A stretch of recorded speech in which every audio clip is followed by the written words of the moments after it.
Jerry Jenser's birthday today, and we are privileged that we are interviewing him today.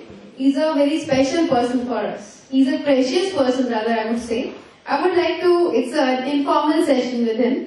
We're going to interview him. His wife is there, Shakunta auntie is here. Ma'am, please एक बार इधर देख लीजिए कैमरे की तरफ. And Lata ji is there, along with our dear Jerry Jenser. So, मैं sir से उनके तजुर्बे को लेकर बहुत सारे क्वेश्चन आज करने वाली हूँ. सॉरी सर, आपको बहुत परेशान करने वाले हम. पर पहला मेरा प्रश्न आपसे ये है कि do you have any unforgettable event of your life, जिसको आप ऐसा मोमेंट जिसको आप अभी तक नहीं भूल पाए हो, आप उसको शेयर कीजिए प्लीज.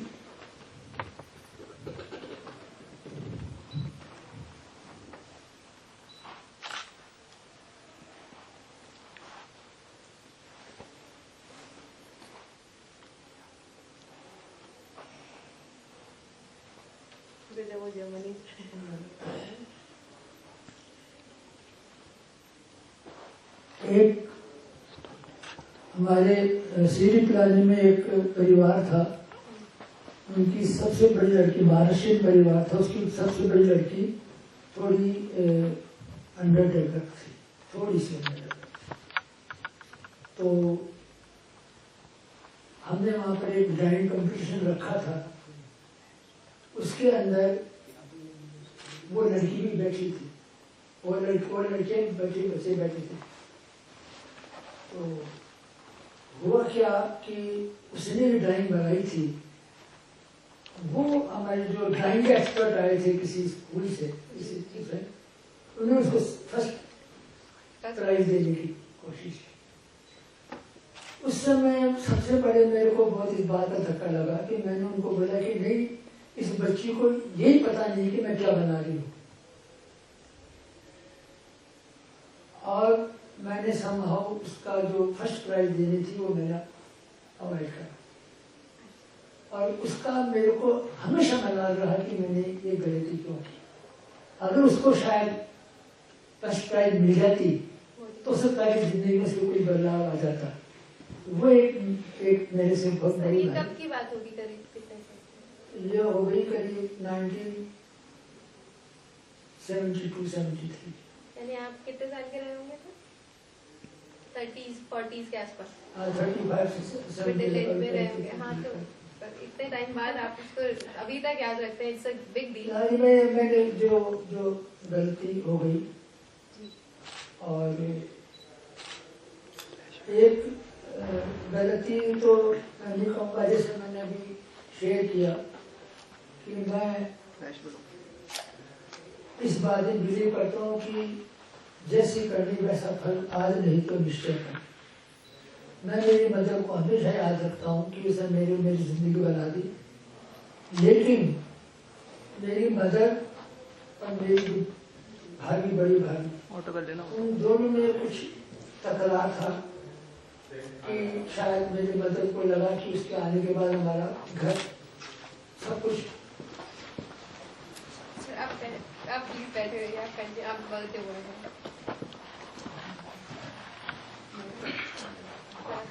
आप तो यही बैठे रहिए.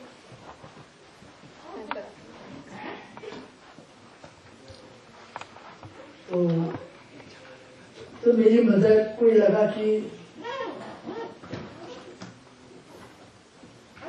मेरी मदर को ये लगता था कि शायद इनका घर में आना, इनका, मेरी भाभी का अशुभ राखी, हमारे घर की सब चीजें बिक गई उनके आने के बाद. हमारे पिताजी की नौकरी छूट गई, तो उनके तकरार रहती थी. लेकिन मैं उस समय मेरी भाभी का पक्ष लेता था, और मेरी मदर को मैं वो आराम दे पाया जो एक बेटा अपनी माँ को आराम देता है, मेंटेन जो कुछ भी करना चाहिए. तो उसका मैंने जो नतीजा जिंदगी में देखा कि मैंने अपने बच्चों को बाहर भेजा, भाई तुम आगे जाकर तरक्की करो. अब वो एक ही तो बेटा और वहां जाकर के भेजा, हमने कुछ करता, लेकिन आज मेरे को उनका उसका लाभ नहीं मिल पा रहा जो एक बेटे के द्वारा माँ बाप को मिलता है. तो मैं क्योंकि अपनी माँ को कभी वो आराम से, मेरी माँ बहुत थर्ड ईयर में पढ़ता था, मेरी मदर की डेथ हो गई. जब तक मैं कमाता और उसको आराम देता वो मैं नहीं दे पाया. तो मैं भी आज अपने बच्चे की प्यार से वंचित हो गया कि वो वहाँ रहता है, कभी साल में थोड़े से दिन के लिए आता है। तो ये भी मेरे जिंदगी में है कि लेकिन मेरे इसके द्वारा ये बात जरूर है कि मैं कोशिश ये करता हूँ कि मेरे द्वारा कोई गलत काम नहीं। कोई गलत नहीं है। आप, मेरा कहना तो यही इस मामले के अंदर कि आप बच्चे के अंदर संस्कार डाल रहे हैं और बच्चे की उन्नति चाहते हैं। एक वो एक एस्पेक्ट अलग है, वो तब मैं खुद ने भेजा और ऐसी बात नहीं है, लेकिन आज मैं मेरे पास में इसमें हमको अपने बच्चों की जरूरत है। एक ये अनफॉरगेटेबल मोमेंट्स की बात कर रहे थे। इंटरव्यू हो रहा है सर, आज तो कुछ क्वेश्चन हम पूछ रहे हैं यहाँ सर। रिकॉर्डिंग भी हो रही है? जी सर, वीडियो रिकॉर्डिंग हो सर रही है। सर, तो are you done with this? Next question from my side. So would you like to ask a question to him? आपका सर, कौन सी ऐसी 3 चीजें हैं जो आप मना करेंगे हम लोगों को, नई जनरेशन को, चाहे वो आपका बेटा, बहू, बेटी, स्टूडेंट या इन जनरल ह्यूमैनिटी की बात करें, ये 3 चीजें ये हैं, ये आपको नहीं करनी चाहिए, तो वो आपको क्या लगता है? अपने तजुर्बे के बेसिस पे आप प्लीज बताएं।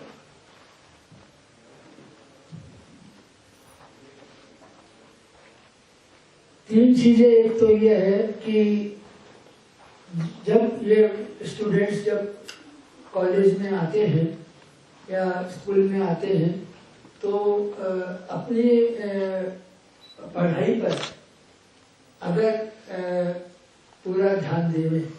मैं इसमें एक बात महसूस करता हूँ कि मैं जब कॉलेज में बीएससी पास करके और मैं सेकेंड अटेम्प्ट में 3rd डिवीजन पास हुआ बीएससी में। मेरे को कहीं एडमिशन नहीं मिला था जयपुर में। चांस की बात की MIT मद्रास में मिल गया, क्योंकि मैं राजस्थान, मध्य प्रदेश और गुजरात से अकेला लड़का था। लेकिन वहां जाने के बाद वहां सारे प्रॉपर 1st डिवीजन पास लड़के आए, तो मैं ये महसूस करता हूँ कि वहां जाकर जो मैंने सेकंड रैंक को टॉप पोजीशन पे आया, तो एक ही तरीका है कि अगर पूछा तो आपने कि नहीं करना चाहिए, लेकिन जो करना चाहिए वो बता रहा हूँ कि अगर आप क्लास में कोई भी चीज पढ़ते हैं, सुनते हैं, पढ़ाते हैं, तो आप उस दिन आके अगर आप अपना चैप्टर को हाथ से लिख लें, नोट्स बना लें, वो जो नोट्स बनाए हैं वो इतनी ज्यादा आपको याद रहेंगे, बृहस्पति के आप छोड़ दो और 1 हफ्ते बाद 2 दिन बाद देखो। तो अगर मैं सोचता हूँ कि अगर स्टूडेंट्स चाहें तो अपने सब्जेक्ट को रिवाइज करते चले जाएं तो एक एक शब्द आपको याद हो जाएगा। और मेमोरी इंसान की इतनी होती है कि अनगिनत मेमोरी है इसकी बनी, और उस मेमोरी का अगर आप फायदा उठाएं तो कभी जिंदगी में आपको पढ़ाई की तरफ से आपको कोई प्रॉब्लम नहीं आएगी। लेकिन जहां तक सवाल है कि नहीं करनी चाहिए कि एक अपने जीवन में अपनी पत्नी के अलावा जितने भी और महिलाएं और फ्रेंड्स हैं, गर्लफ्रेंड्स हैं, इनको आप वही सम्मान दीजिए जो आप अपनी बेटी को या अपनी बहन को देना चाहते हैं। जो आप उनके लिए एक्सपेक्ट करते हैं वो चीज एक्सपेक्ट आप दूसरे के लिए भी, बहन बेटी के लिए करें। दूसरी चाल, एक स्थिति उत्पन्न हो जाती है कि माँ और पत्नी में अगर उनके अंदर किसी तरह की नींव बनती है तो वो, मैं उस आदमी को बिगेस्ट डिप्लोमेट कहूंगा जो दोनों को खुश रख सके। और वो अपने में कैसे निर्भर करते हैं आप, क्यों कि किसी भी स्टेज पर अपनी माँ को तकलीफ नहीं होनी चाहिए जिंदगी। क्योंकि जो माँ अगर जिस तरह बच्चों को पाल के बड़ा करती है, आप देखो कि आप खुद जब आप माँ बाप बन जाओगे तो समय क्या सोचेंगे। तो कभी भी अपनी माँ को कभी जिंदगी में तकलीफ मत देना, मानसिक और शारीरिक तो खैर होना ही नहीं चाहिए, सोच नहीं सकते, लेकिन मानसिक तकलीफ भी नहीं होनी चाहिए। और वो कोशिश करो, कैसे करो ये अपने अपने इंडिविजुअल निर्भर करता है। और तीसरी बात यह है कि आप जिस भी किसी संस्था में काम करो या कहीं भी काम करो तो आप नाजायज तरीके से कोई पैसा घर में मत लाओ, क्यों कि जैसा पैसा आपके घर में आएगा उसका फल बुरा पड़ेगा। और एक चीज याद रखो, for every effect there must be cause. जिंदगी में अगर कोई परेशानी आती है तो ये मान के चलो कि आपके द्वारा भी कोई न कोई परेशानी किसी के द्वारा की गई। ये 3 तरीके आप अगर कर ध्यान रखोगे तो कभी जिंदगी में तकलीफ नहीं पाओगे। सर हम कोशिश करेंगे कि सब बातें ध्यान रखें। अब सर आप कुछ क्वेश्चन पूछिए। मैं सुरेंद्र पोखरना, पूर्व राष्ट्रपति अब्दुल कलाम के साथी लेडी जैन साहब से पूछना चाह रहा हूं कि आप हर वर्ष विदेश यात्रा करते हैं, इस कॉलेज में रहने के बावजूद आप में ऐसी क्या चीज है कि वहां से लेके आते हो? मैंने एक बार सुना था कि आपने जो ये बताया कि जो अयोध्या है वो कहीं और जगह है, जबकि हिंदुस्तान का हर आदमी ये कहता है कि अयोध्या जो है यूपी के पास है और अपने इंडिया में है। तो इसमें क्या आपको लगा, आपने क्या पाया, और उस पर आपने जो कुछ साहित्य लिखा है तो उसको कहीं छपाने की आवश्यकता है या हम लोगों को डंडे खाने की आवश्यकता है उसके ऊपर, इसके आप बोलना है।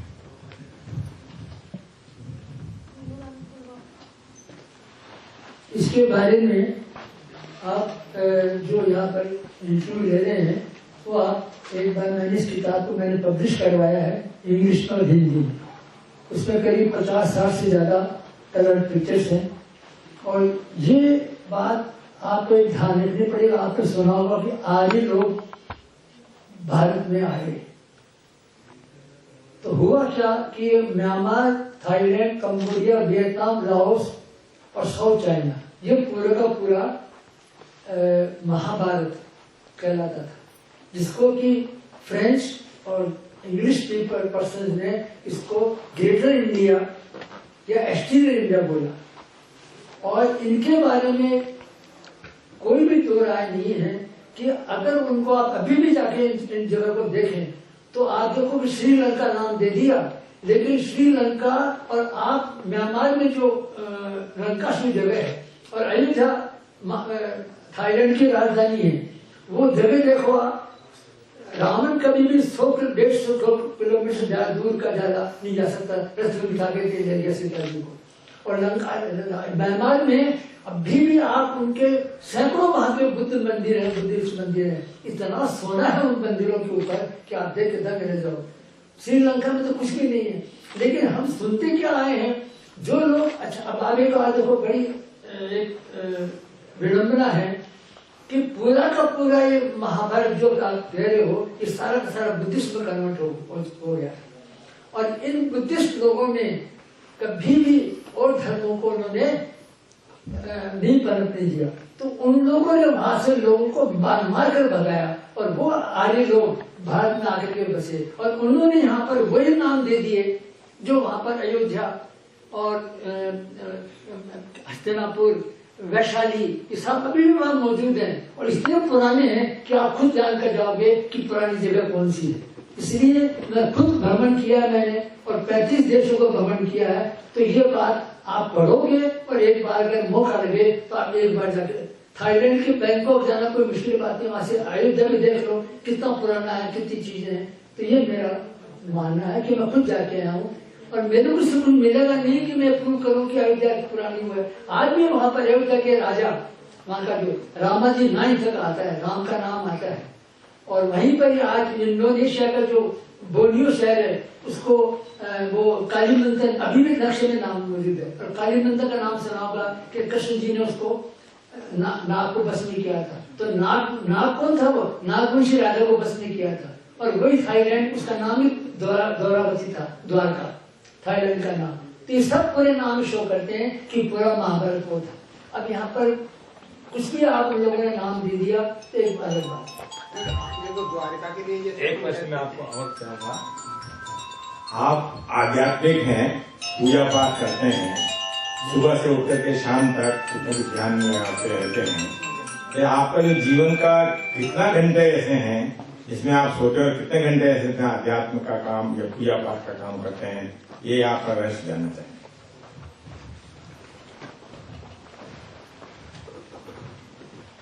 मैं सुबह 3:40 उठता हूँ और उठ करके और मैं करीब 2 घंटे 2.25 घंटे मेरी नहाना धोना, पूजा की सामग्री तैयार करना, फिर कपड़े जोड़े पहन करके मैं पूजा करता हूँ।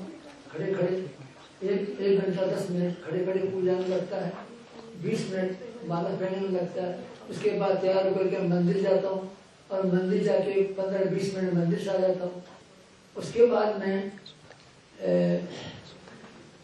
पिछले एक बीच में मैं कर दूँ आपको कि मैं अगर मैं 4 बजे मैं बिस्तर से उठ जाता हूँ माला फेर करके, तो मैं यहाँ कॉलेज में 9 बजे के पहले मैं नहीं आ सकता। इसका मतलब मेरे 5 घंटे सुबह के इतने व्यस्त रहते हैं कि मैं वॉकिंग, घूमने फिरना जाना या कुछ टीवी देख लेना या न्यूज सुनना मेरे को टाइम नहीं मिलता। एक मैं आपको एक और बताना चाहता हूँ कि मैं पिछले 4 साल से एक मैंने नया प्रयास शुरू किया। वो मैं कबूतरों को मैं चुपकर डालता हूँ और मैंने देखा कि शुभ छत के मेरे कोई बिजली वगैरह नहीं आती और मैंने उस समय डालना शुरू किया था चुपका, तो करीब मुश्किल से 15-20 कबूतर आते थे। आज 250-300 कबूतर पूरे सुबह के टाइम पर मकान, चारों तरफ मकान पे बैठे मिलते हैं, भूखे पेट आते हैं। कबूतर, मैना, तोता, चिड़िया सब मिलकर के खाते हैं सब।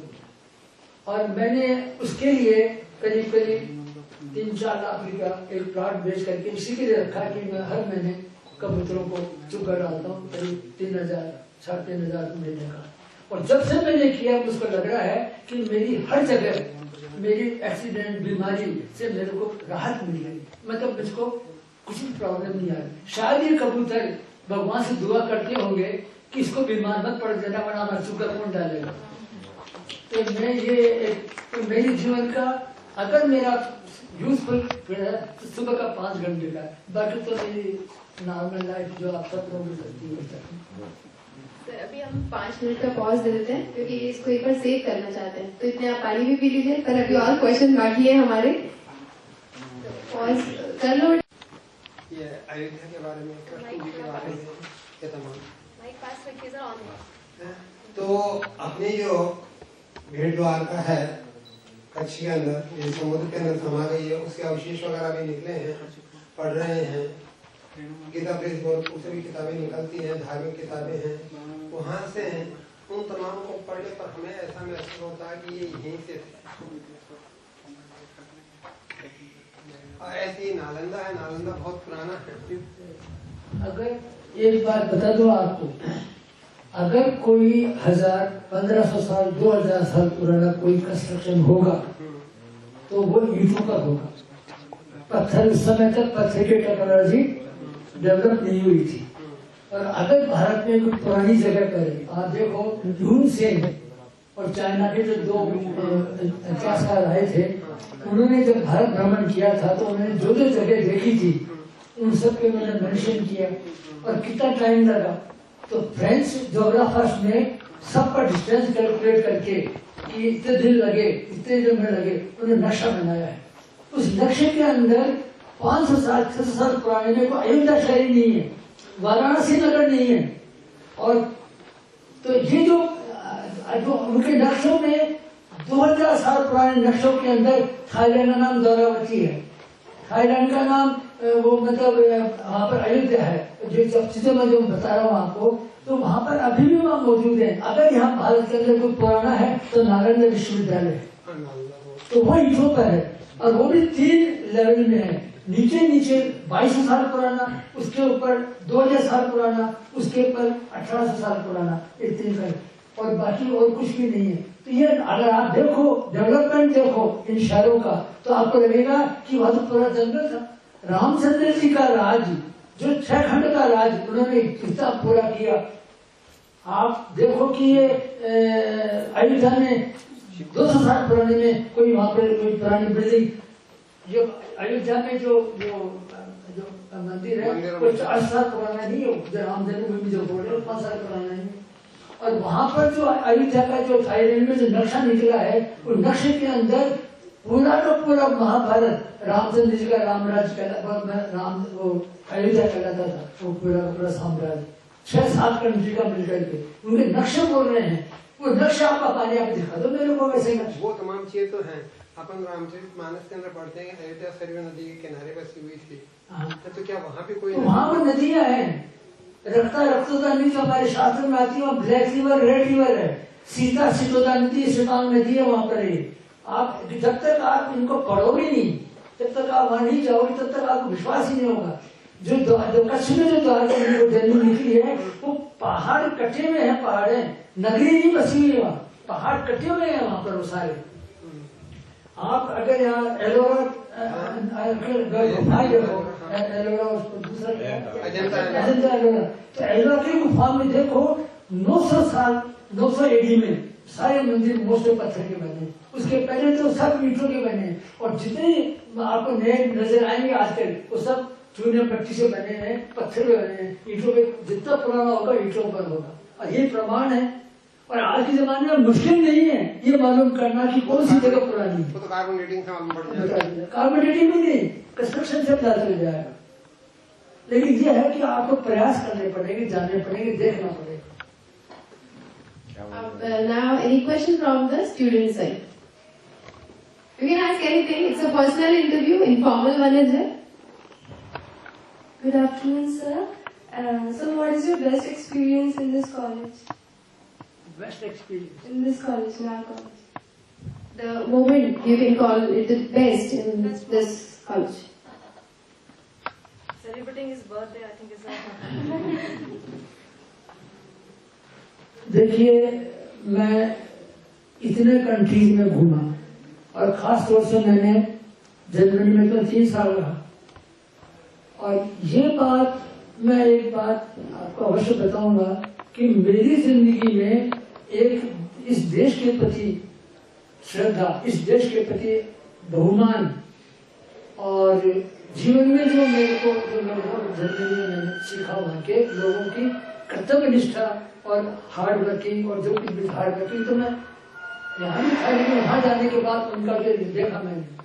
लेकिन इसके बावजूद भी जो यहाँ के लोगों में अपनापन है, जो लोगों में अभी भी मैं कहता हूँ कि 90% लड़के लड़कियों में अभी भी जो सम्मान देने का, रेस्पेक्ट देने का, वो वहाँ पर लोगों में इतना नहीं। वहाँ तो give and take, hand to hand, हाथों हाथ, वो वाली बात आती है। लेकिन जो मैंने यहाँ देखा, ऐसा एक्सपीरियंस मेरे को पिलानी में भी जो 33 साल सर्विस की, वो मेरे को नहीं मिला जितना मेरे को यहाँ पर स्टूडेंट्स के साथ जो मेरे को देखने को मिला। कि मैं ये कहूँगा कि सारी कुछ कमियां होने के बावजूद भी मेरा देश महान है। अब मेरा एक क्वेश्चन आंटी से है कि आंटी, इनको आप आइडियल हस्बैंड किन किन मायनों में मानती है? आपका इतना टाइम आपने एक साथ गुजारा है, तो आप मतलब अब हम भी एक ऐसी पीढ़ी है कि we also think that our spouse must be like that. तो आपके अकॉर्डिंग वो कौन कौन सी ऐसी खूबियां सब में हैं जो एक अच्छे पति में होनी चाहिए, अच्छे लाइफ पार्टनर? तो भाई मेरे पास शब्द ही नहीं है कुछ कहने के लिए। हेलो जी, इट्स वर्किंग। मैं इनकी खूबियों को कहने के लिए मेरे पास कोई शब्द नहीं है, वरना मैं सब जो कुछ भी आप लोग उन्होंने बताया वो सब बिल्कुल सही है। और मैंने अपना जीवन उनके साथ जो गुजारा है golden period.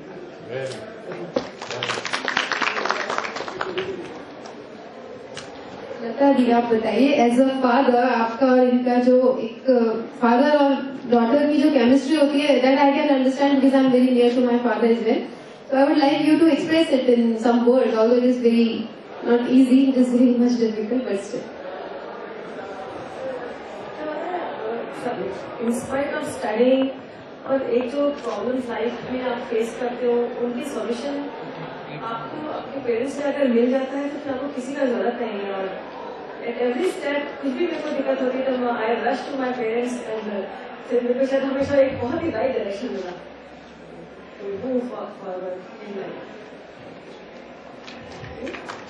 Any question from the student side again? Yes, please. So, firstly, wishing you a very happy birthday, sir. I want to ask, sir, at this stage in engineering, most of the students are confused that what to do, what not to do, and various suggestions are coming from different directions, and they got diverted and just in state of dilemma.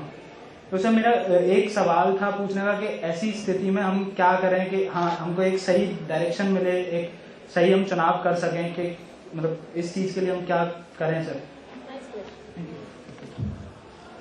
ये शायद आज के interview में शायद सबसे बढ़िया प्रश्न आपने पूछा है स्टूडेंट्स के लिए, कि जो कुछ भी आपको मिले, अभी कोई भी जॉब मिले आपको, एक बात हमेशा याद रखो कि जिस भी किसी जॉब में रहो, जैसे मान लीजिए आप किसी फैक्ट्री में गए जहाँ पर मशीन लग रही है और ऑटोमेशन है, कोई भी तरह की इलेक्ट्रॉनिक इक्विपमेंट है, तो आपको ये क्यूरियोसिटी होनी चाहिए कि जो इक्विपमेंट आप काम में ले रहे हो उसकी वेंडर किसने दिया है, कितने का इक्विपमेंट है, वो कैसे काम करता है, समझ गए ना आप ये, और जिस चीज को हैंडल करो कितनी कॉस्ट है।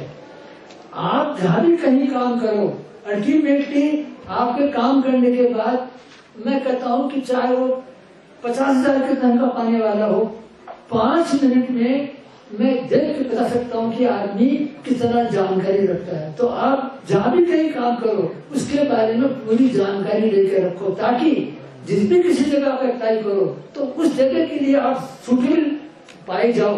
वो कहेगा आप अच्छे काम किया, इसकी स्पेसिफिकेशन क्या है, कितने का इक्विपमेंट है, सारे तो पता नहीं कौन से कहाँ से मिलता है। आप अपने कोई बात नहीं, जिस भी जगह काम करो जितनी इन्फॉर्मेशन एक्सेप्ट कर सको आप अपने पास में रखो, ताकि जहां भी कहीं जाओ तो आप उसके लिए यूजफुल साबित हो।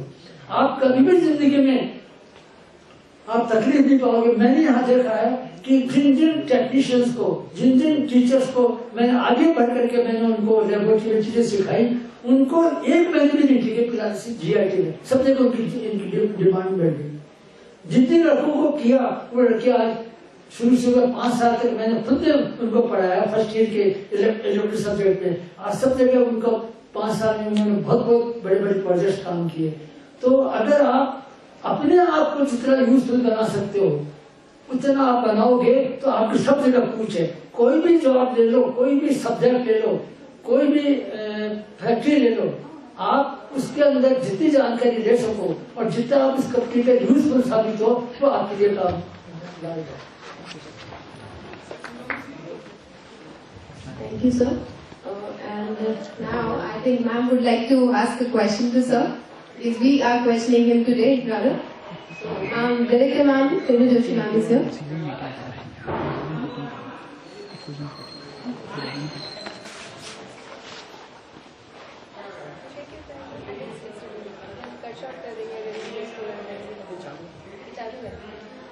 बंद नहीं होगा, सर के बारे में तो मैं क्या कहूँ, वो तो ज्ञान की पुंज है और उन्होंने बहुत ही ज्ञान की चश्मों से इस कॉलेज को लाभान्वित किया है। मैं तो अभी आज के कॉन्टेक्स्ट में जैसे कहा जाता है कि आजकल की युवा पीढ़ी हर चीज को टेकन फॉर ग्रांटेड लेती है और उनको हर चीज अब विरासत में मिल रही है। पेरेंट्स अपने बच्चों को ज्यादा से ज्यादा सुविधाएं देना चाहते हैं।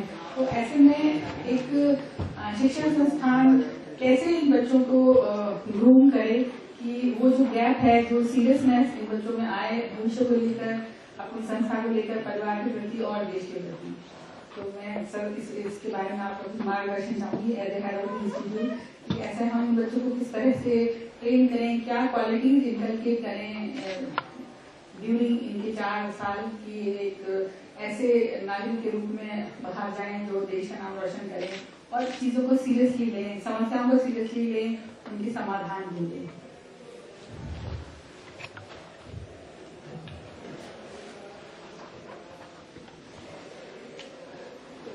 उसका मैं उसका अपोजिट तो बाद में दूंगा। कल नरेंद्र जी के साथ में बैठा हुआ था, वो कहना सारे कमरे में, तो बोल रहे थे कि मैं मेरे बेटे को मैंने USA भेजा हुआ है और मैं केवल उसकी ट्यूशन फी देता हूँ, बाकी 6 महीने पढ़ता है, 6 महीने काम करता है। ये बोले कि आप उसके लिए कमाना पड़ता है उसको, कि हाँ कमाना पड़ता है, उसको पता होना चाहिए कि पैसे की क्या वैल्यू है। तो हमारे मेरे बड़े भाई, हम तीनों भाइयों ने सब ने यही विषय बता रखा है कि बच्चों को अपने पैसे की वैल्यू पता होनी चाहिए।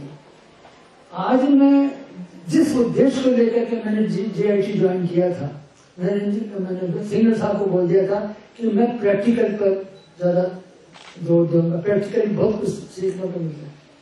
लेकिन होता क्या है कि मैं आज 14 साल के बाद, बल्कि पिछले 2-3 साल से मैं इतना विकसित हो गया कि कोई भी लड़का प्रैक्टिकल 1-2-4% लड़कों को जो हमारे प्रोजेक्ट में आके सीरियसली काम करना चाहते हैं, कोई भी प्रैक्टिकल में करना नहीं चाहता, क्योंकि जानते हैं कि हम 4 जने मिलकर के 4-5 हजार रुपया माँ बाप का पैसा आसानी से आता है, प्रोजेक्ट बाजार से लाएंगे, सबमिट कर देंगे। जबकि हम कहते हैं कि आप हमसे कॉम्पोनेंट ले हो, आप यहाँ पे आके करो। अब लड़के पढ़ना नहीं चाहते, क्लास में आना नहीं चाहते, आफ्टरनून के बाद में क्लासेस लगती नहीं है, क्लास मिस होते हैं, एक क्लास मिस हुआ तो उसके बाद में आप कुछ भी नहीं कर सकते। अब ये स्थिति जो आज चली गई, तो मैं तो ये कहूंगा कि आज के जमाने में छोटा परिवार हो गया, माएँ इतनी केयरिंग हो गई, माँ और बाप, कि बच्चे की हर डिमांड पूरी करते हैं, उनको कोई भी जिम्मेदारी की चीज उनके सामने नहीं लाते। तो जब तक ये स्थिति चलेगी, इन बच्चों का कॉलेज वाले कुछ नहीं कर सकते। हाँ, जैसे मैं जानता हूँ कि आप 5 साल 6 साल के बच्चे को बोलते माँ बाप को कह देगा नहीं आप गलत बोलते हैं, मेरी मैडम ठीक बोलती है। इसका मतलब अगर बच्चे को सिखाने की कोई चीज होती है, स्कूल में बहुत कुछ सीख सकता है, लेकिन 11-12 साल पास करने के बाद जब यहाँ कॉलेज में लड़के आते हैं, तो मैं एक बार यही कह रहा था कि अब कोई भी इनको कॉलेज में आने के बाद में इनकी स्थिति सुधारने के लिए, जो एक बार इनके संस्कार पड़ गए इनके, और ये जो नेगेटिव साइकिल चलती आ रही है इंडिया के अंदर, जैसा कि अपने लीडर्स कह लो, अपने कुछ कह लो, इनके अंदर भी वो मॉडल नहीं रहा, तो हम इनको क्या कर पाएंगे। और ये बात इस समय वही 10% या 5-7% लड़के हैं जो पढ़ते हैं, मेहनत करते हैं, कुछ करते हैं, बाकियों के लिए अब आप क्या करो जब नहीं आए। तो मेरे पास में रीडिंग में इस समय मेरे पास में इनको सही रास्ते पर, और मैं तो अब इनको गुस्सा नहीं कर सकता, मैं तो इनको क्योंकि मेरे बच्चों, मेरे पोते पोतियों मेरे पास में नहीं रहे, तो मैं उनको बचपन में उनको डांटा नहीं, तो इनको क्या डांटूंगी जो इससे बड़े बड़े हो गए। तो कहने का मतलब ये है कि अगर माँ बाप बहुत ध्यान से अपने बच्चों पर पूरी काम करवाएं, उनसे मेहनत करवाएं, नोट्स बनवाएं, फिर विजुअल के अंदर उनका पैसा नहीं दें कोई चीजें करने के लिए, तो बहुत कुछ समझ सकते हैं। ये मेरा सर, कोई ऐसा मोमेंट है जिसको आप दोबारा जीना चाहेंगे? दोबारा जीना चाहेंगे कि वो वापस से हो, रिवाइंड चाहते हैं आप उस चीज का, कोई ऐसा मोमेंट है आपकी लाइफ का? नहीं, अब तो मेरे जो कुछ मैं आध्यात्मिक लेवल पर अब देखा जाए तो मैं किसी प्रकार की इच्छा नहीं रखना चाहता, क्योंकि मैं अब आखिरी में जब मैं शरीर त्यागू तो मैं किसी को ये नहीं कहूँगा कि उसको बुला दो या वो मेरे पास में होना चाहिए, मेरी अब कोई तमन्ना नहीं थी, क्योंकि अब मैं जाना चाहता हूँ तो मैं किसी तरह का बंधन अपने साथ में नहीं रहना चाहता, क्योंकि मैं आपको बिल्कुल क्लीन चिट से मरना चाहता हूँ। और जैसा कि हमारे जैन फिलोसफी में आता है, आपने सुना होगा कि शाम डेड बॉडी मरने के पहले नीचे उतार देते हैं, बिस्तर पे पैर पे नहीं मरने देते। तो मैं उसके पहले ही मैं नीचे उतर जाऊंगा। मैंने अगर वो कपड़े भी त्याग करना पड़ जाए तो मैं शरीर में मेरे वस्त्र भी नहीं रहे, मैं जिस समय त्याग दूँ। तो अब मेरी कोई किसी प्रकार की तमन्ना नहीं रही कि मैं ये काम दोबारा करना चाहूँ। Question from your side. Energy का क्या राज है? आपको जब भी देखते हैं आप इतने एनर्जेटिक रहते हैं। एक तो मैं आपको बता दूं कि 1975 में मैंने 10 दिन का फास्ट किया था। जैसे हमारे यहाँ फास्ट वगैरह करते हैं, 3 दिन का तो मैं 4-5 कर चुका था, लेकिन 10 दिन का फास्ट किया था। और 10 दिन के फास्ट करने पर जो मेरे को 11वें रोज मेरे को जुलूस निकाल के मेरे को ले गए थे, तो मेरे लोगों के चेहरे पर वो रौनक थी। उसका नतीजा हुआ कि 10 दिन के बाद, मैंने 1 महीने के बाद मैंने बालों की तरफ ध्यान दिया तो मेरे 25% बाल सब सफेद हो चुके थे, सब काले हो गए।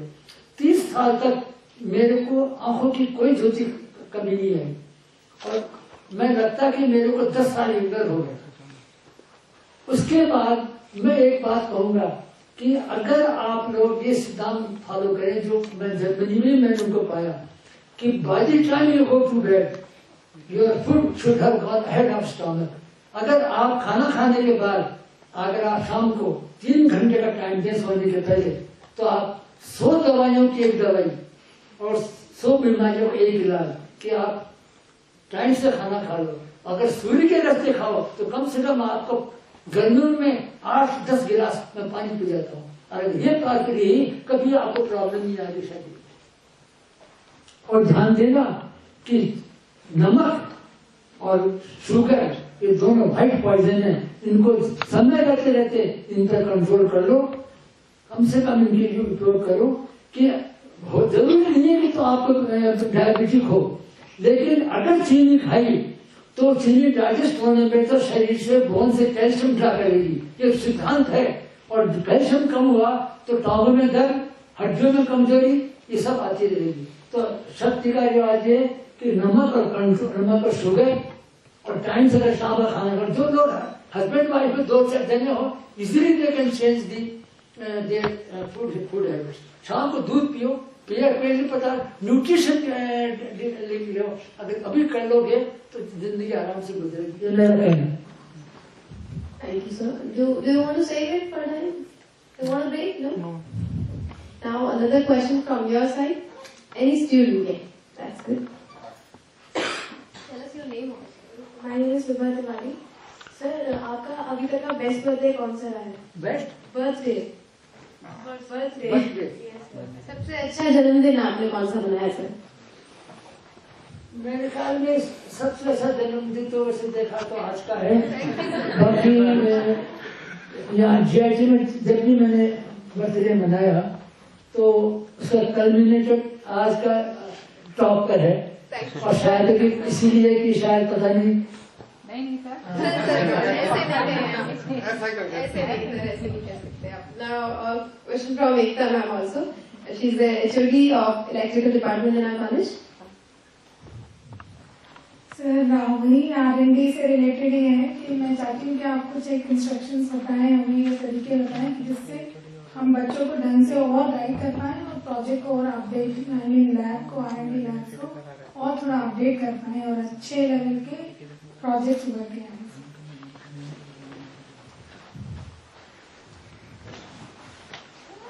एक तो प्रोजेक्ट लेने के लिए आपको जो लाइब्रेरी में जो जर्नल्स आते हैं उन जर्नल्स को भी गो थ्रू से देखते जाइए किसी में क्या ट्रेंड चल रहा है।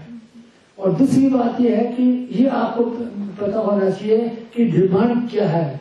आज के जमाने में डिमांड है ऑटोमेशन की, और बात यह इलेक्ट्रिकल की नहीं है। इलेक्ट्रिकल का अगर आपने मोटर चलाई तो मैकेनिकल में काम आएगी, और मोटर कंट्रोल करेगी तो इलेक्ट्रोसिटी जरूरत पड़ेगी। तो कम से कम लड़कों को बेसिक नॉलेज इन 3-4 चीजों की होनी चाहिए। अगर मैकेनिकल वाला कहे कि साहब मेरे को तो इंडक्शन मोटर के बारे में मैं क्यों जानूं, भाई जानने की बात नहीं है। आप किराने दुकान पे चले जाओ तो वह कहते मैं बिजली का नहीं लेकिन अगले दिन दे देगा, 3 पैसा ले जाएगा, वो भी जानता है कि यहाँ शॉक लगेगा। तो ये जो आप बेसिकली बच्चों को जानकारी क्यूरियोसिटी तो होनी चाहिए पूरी की पूरी। और जैसे मैं कई बार बताता हूँ, मैंने यहाँ पर GSS सिस्टम सेटअप किया तो मेरे को तो इलेक्ट्रिकल का आदमी नहीं था, लेकिन मैं भी बाजार से सारा सामान खरीद के लाया, मैंने वो चीजें लगा दी तो मेरे को जानकारी मिली। तो मैं कोई भी क्षण ये बेकार नहीं होता कि मेरे को उसकी जानकारी नहीं चाहिए, मेरे को चाहिए जानकारी ताकि हम लड़कों को दे सकूं। लेकिन लड़की जाके वहां जाके देखो तो सही कि क्या चीज लगी है और क्या क्या चीज है। तो ये जानकारी क्यूरियोसिटी होनी चाहिए। और आप जब तक लोगों को उनको उससे फायदा नहीं मिले जानकारी लेने के बाद, तो तब तक उसके कोई फायदा नहीं। तो खुद के यानी आप अगर अपडेट रहोगे, अप टू डेट नॉलेज में, तो आप कंट्रोल कर पाओगे, वरना किसी को कंट्रोल नहीं कर पाओगे, पक्की बात है। सर कोई ऐसा मोमेंट रहा आपकी लाइफ में जब आपको बहुत इंसल्टिंग फील हुआ और आप उसको आज तक नहीं भूल पाते, कि ऐसी इंसल्ट हुई कि मैं उसको नहीं भूल पाता, मैं चाहता हूँ कि ऐसा कभी किसी के साथ ना हो? शायद कभी नहीं आया होगा। एज ए स्टूडेंट या बचपन में, क्योंकि वो याद रह जाते हैं कोई इवेंट, कभी ना कभी कोई ऐसा मोमेंट रहा? ऐसा इमीडिएटली तो मैं याद नहीं कर पा रहा हूँ। कुछ शायद नहीं रहा होगा, शायद नहीं रहा। ऑब्वियसली नहीं रहा। एक बस इतने से आया कि वो अब मेरे को होली खेलने का शौक नहीं है, लेकिन मैं जब एक 7-8 साल का था तो किसी ने वो गुलाल मेरे डाले मेरे आंखों में चली गई और मैं बहुत रोया आकर के। उससे बाद ही मेरे को नफरत हो गई। और एक बार मैं अपने RSS का नाम सुना, उनमें उनके साथ में मेरे फ्रेंड्स वगैरह से RSS के अंदर थे काफी, तो वो मेरे को कहते तो RSS का मेंबर बन जा, लेकिन तू हमारे प्रमुख को 50 रुपया का चढ़ाते हैं ना, चंदा देते हैं उनके उसमें बोल रहा, मेरे पास इतने पैसे नहीं, किताब खरीदने के पैसे नहीं, कोई बात नहीं, चोरी करके लिया। जब से उन्होंने चोरी का नाम लिया, मेरे को उन दोस्तों से नफरत हो गई, RSS से नहीं, उन दोस्तों से नफरत हो गई कि मैं कभी भी मतलब RSS ज्वाइन नहीं करूंगा, लेकिन RSS के प्रति श्रद्धा है, देख समझ के ना मेरा कहने का मतलब ये है। लेकिन मेरे को इस गलत तरीके से जो मेरे को शुरू से मेरे को रास ही नहीं आया, मेरे को गलत। Question from the student sir. Sir मैं नहीं संध्या दुलाल। सर आपकी लाइफ में आप जिनसे सबसे ज्यादा इंस्पायर हुए हैं अब तक अपनी पूरी लाइफ में? Your ideal sir.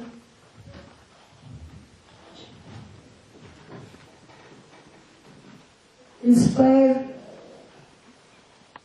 तो मैं कह नहीं सकता ज्यादा, बाकी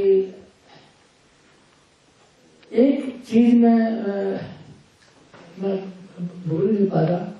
क्या हुआ कि मैं जब मद्रास में गया तो मेरी मदर की डेथ हो चुकी थी, मेरे ब्रदर ने ही मेरे को वहां भेजा, और हमारी स्थिति इतनी नहीं थी कि मैं बाहर पड़ता, लेकिन मैंने ब्रदर को ये कहा कि कोई बात नहीं, मेरी शादी हो जाएगी तो कोई को थोड़ा बहुत जेवर भी आएगा तो मैं उसको भेज दूंगा, मैं वहाँ मेरे को पढ़ने दे दो। फिर उन्होंने मेरे को भेज दिया वहाँ। अब वहां पर जाने के बाद वहाँ लड़कों से बात करता, हम लोग एक बार 3 महीने के बाद मद्रास से जयपुर आए, और जयपुर वो कुछ दिल्ली गए, वापिस जब गए तो लड़के क्या कहते थे, अरे 2-5 दिन तो हुए ही, मदर कहती है कि कब आ रहे हो कब आ रहे हो। तब मेरे को धक्का लगा कि आज मेरी माँ होती तो शायद मेरे को ये बुलाती, जबकि ब्रदर मेरे लिए पढ़ाई के लिए सब कुछ कर रहे हैं, सब त्याग कर रहे हैं, लेकिन वो कहते हैं कि तेरे को ट्रेनिंग भी लेनी पड़े तो तुम्हारा ट्रेनिंग ले लेना। उन्होंने कभी ये नहीं कहा कि तू घर आ गया। अब देखो डिफरेंस है, इसके लिए माँ का प्यार अलग है, ब्रदर का चीज अलग है, लेकिन इसके लिए अपनी अपनी जगह पर सबका अपना है। तो मैं क्या बताऊँ इसके बारे में। तो ये बहुत ही टीम ऑब्जर्वेशन और बहुत सही बात है ये। Any question from the student side again? No question है सर। कोई ऐसा ड्रीम मोमेंट है आपका कि आपको लगता है कि उस दिन मुझे लगा कि ये रियलिटी है क्या, ऐसा कुछ हुआ आपके साथ? अगर आपको याद आ रहा है तो आप शेयर करें।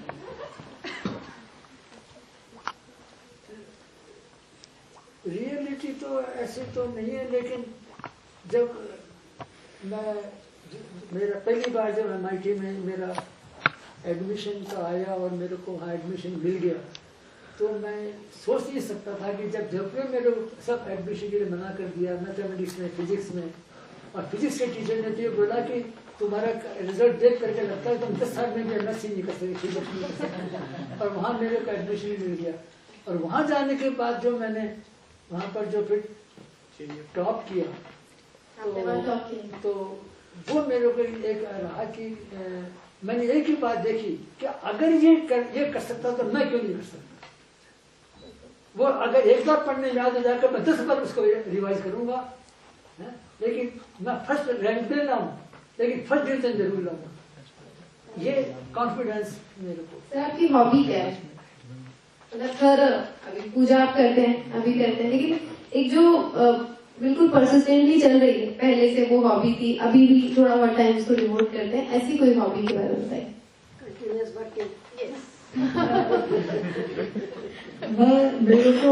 मेरे को यही है कि मैं खाली नहीं बैठ सकता, मेरे को कुछ न कुछ पढ़ने को चाहिए। सैटरडे संडे को भी मैं बोर हो जाता हूँ घर पर। हालांकि लेकिन मैं अभी भी हालत है, मेरे को सबसे बड़ी जो मैं अभी जो प्रॉब्लम आ रही है मेरे को कि मेरे को इतना काम करना पड़ता है कि अगर मैं कभी बाजार से कोई खरीदना पड़ता है तो मैं छोटी चीजें का प्रोजेक्ट या इंस्टीट्यूट के लिए जो खरीदता हूँ तो मेरे को लगता है कि ये नहीं तो ये नहीं तो ये मैं खुद भी खरीद सकता हूँ, और मुझे विश्वास नहीं करता दूसरे पर कि ये सही चीज लेकर आ जाएगा, क्योंकि पैसा वेस्ट जाएगा तो पैसा वेस्ट में बर्दाश्त नहीं कर सकता। मकान में एक बार कंस्ट्रक्शन होगा तोड़वाना में मेरे को बर्दाश्त नहीं है, और मैं काम करता हूँ तो मैं कोई बात नहीं, मेरा आधा घंटा ज्यादा लग जाए लेकिन काम मैं अपने सामने सही मैं करता हूँ। मैं तो ये चीज मेहनत जो करनी पड़ती है ना, वो शायद मैं ज्यादा मैं डिवोट नहीं कर पाऊँ उतना टाइम। तो बस मेरी तरफ से तो ये लास्ट क्वेश्चन है। सर इतने दशक देखे हैं आपने अब तक अपनी जिंदगी के, तो पहले वाले दशक यानी आप बचपन, फिर मिडिल एज और उसके बाद वाला टाइम और अब वाले टाइम में क्या ऐसी पॉजिटिव चीजें हैं, क्या ऐसी नेगेटिव चीजें हैं जो आप ये चाहते हैं बताएं कि ये विजिबल चेंजेस हैं, ये पॉजिटिव चेंजेस हैं और ये नेगेटिव चेंजेस हैं? अगर इंडिया की बात करें तो इंडिया, और आपने तो वर्ल्ड भी देखा है, तो you can better tell this thing to us. देखिए, हर इंसान के लाइफ में बहुत गलत मतलब बुरी घटनाएं भी आती हैं, एक्सीडेंट में, बीमारी से लेकर या सेटबैक्स में लेकर के। तो मैंने तो एक जिंदगी में एक ही बात देखी है कि मैंने जब भी कोई मेरे से गलत काम हुआ है, गलत भावना आई है, तो मेरे को तत्काल मेरे को उसका फल मिला, फल नहीं, मेरे को सजा मिली है। अच्छा काम किया तो मेरे को अच्छा ही मिली है। और आज जो कुछ भी मैं कर पा रहा हूँ तो मेरे जवानी में जो जब तक अपने आप को कोई काम किया उसका मेरे को रिवार्ड मिल रहा है। तो मैं लगता है कि पूर्ण कर्म का फल तो पूर्ण कर्म का किया वो तो होता है, लेकिन अगर आपने पूर्ण कर्म में कोई उधार लेकर के बहुत पैसा उधार लेकर आए तो जवानी में चुक जाना चाहिए था, लेकिन जवानी में नहीं चुकाया तो फिर बुढ़ापे में फिर कोई भी हेल्प करने वाला नहीं है। सर, और मेरा सवाल ये आसपास के एनवायरनमेंट को लेकर भी था कि आपने ये परिस्थितियों में भी देखा होगा ना कि आसपास जो पहले लोग रहते थे, बॉन्ड था, या पहले ये फीलिंग्स थी, ये अब नहीं है, ये चीज अब लैक करती है, या फिर ये चीज अब बहुत अच्छी है, पहले नहीं थी लोगों में। पुराने लोगों में जो बॉन्ड था वो मैं देखा करता था कि ये जो बेईमानी, धोखेबाजी, दगेबाजी, ये सब पहले भी होती थी, आजकल ज्यादा प्रकट में आ रही है। उस समय तक लोगों को पता नहीं चलता था, आजकल पता चलने लग गया। पहले बीमारियां निकल जाती थी, पता नहीं चलता, आजकल बीमारियां। तो ये तो एक पॉजिटिव पॉइंट ही है कि बीमारी का पता चल जाता है, उसको डायग्नोस करके। लेकिन उस जमाने में मतलब जितना लोगों में आपस में परस्पर मेल मिलाप होता था, आजकल परिवार छटते जा रहे हैं, भाई सब अलग होते जा रहे हैं, दूर होते जा रहे हैं, एक दूसरे से बच्चे नहीं मिल पाते, दूर हो जाते हैं। तो ये जो बिखराव हो रहा है अपने परिवारों में, ये एक बहुत ही तकलीफ देने वाला है। जो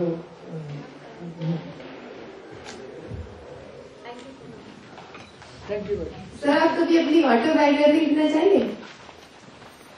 कुछ भी आप डायरी लिखते हैं? डायरी लिखते हैं आप? डायरी रोज क्या किया, क्या हुआ? नहीं लगता। पर क्या आप अपने एक्सपीरियंसेस के लिए कोई बुक लिखना चाहेंगे, पर्सनल एक्सपीरियंसेस?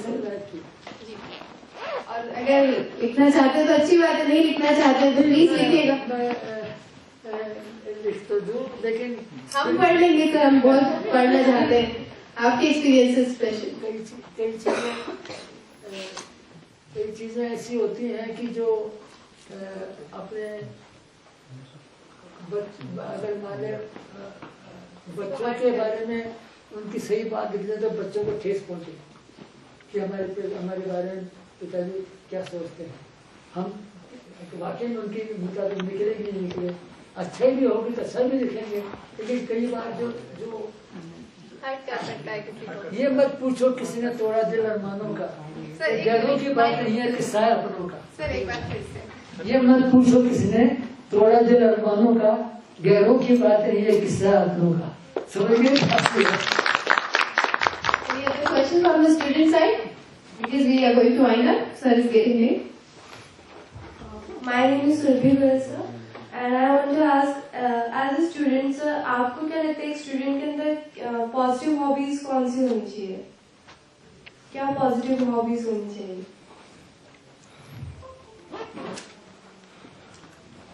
हॉबीज तो आप देखिए, हॉबीज तो आप 2-3 तरह की कर सकते हैं, लेकिन हर हॉबी को, जैसे मान लीजिए आप कोई भी चीज चेंज करो, अभी पढ़ रहे हो, पढ़ने के बाद दूसरी किताब ले लो, दूसरा सब्जेक्ट ले लो, और तो हर चीज आपको चेंज में आपको जो रिक्रिएशन होगा, तो आप ये मत समझो कि मैं ये करे तो अभी मैं नहीं कर सकती।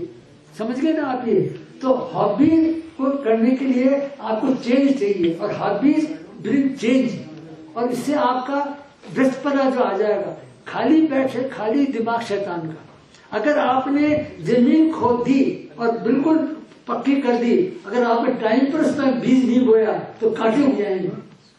इसलिए जमीन साफ करो तो बीज भी बो दो और टाइम से खाद दे दो, वरना जमीन आप साफ करी बेकार हो जाएगी।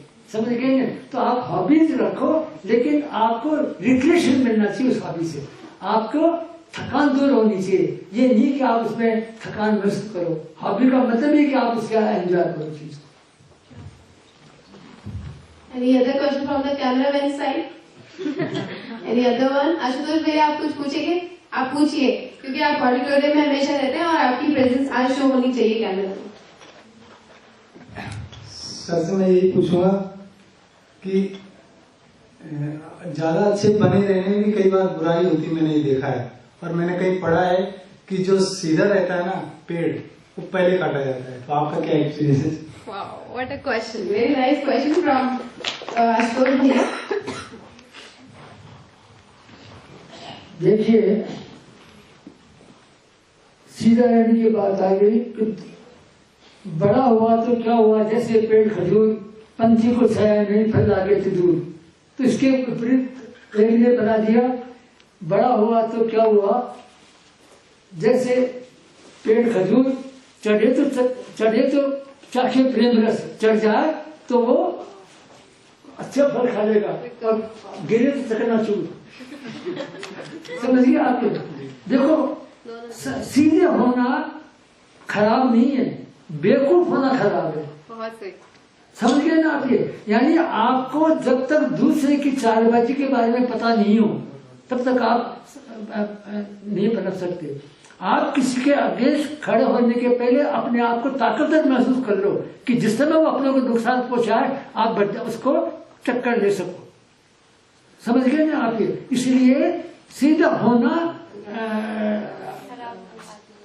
बहुत अच्छा है, लेकिन कभी दूसरे के बारे में, कपट के बारे में जानना चाहिए। मैं बताऊं आपको, मैं अगर पुलिस में होता तो मैं 95% लोगों को पकड़ लेता, क्योंकि मेरा दिमाग काम करता है गलत काम करने के लिए। आई नो कि कैसे धोखा दिया जा सकता है, तभी आप पकड़ सकते हो। लेकिन ये नहीं कि मैं गलत काम शुरू कर दूं, लेकिन आपको पता नहीं कि गलत काम कैसे किया जाए। एक मेरा क्वेश्चन और है, ये जो आजकल चल रहा है बाहर की इनटॉलरेंस है, जाति, धर्म, भाषा, इन सब को लेकर हम झगड़ते रहते हैं, बहुत ज्यादा। इनफैक्ट मैंने देखा है कि मैं जब क्लास में हूँ, मैं हिंदू मुसलमान दोनों बच्चों को पढ़ाती हूँ और मेरी क्लास में तो करीब 12 से 13 बच्चे मुस्लिम हैं। उसमें वो फ्राइडे को चले जाते हैं पूजा करने, तो उस पर भी कमेंट आ जाता है। So I have to balance between them. I am very unbiased. मेरे घर से मुझे ये सिखाया गया है, मैं हर जाति धर्म भाषा सभी कदर करती हूँ। तो जब ऐसे बायसेस में लोग इतने कैद हैं आसपास, तो उसमें क्या करना चाहिए ऐसे माहौल में? कैसे बैलेंस बिठाएं, कैसे उन लोगों को समझाएं कि हम एक दूसरे के लिए बने हैं, हम बहन भाई हैं, भाई बहन हैं, ह्यूमैनिटी के लिए कैसे सर्वाइव? ये भी एक बहुत अच्छा सवाल है।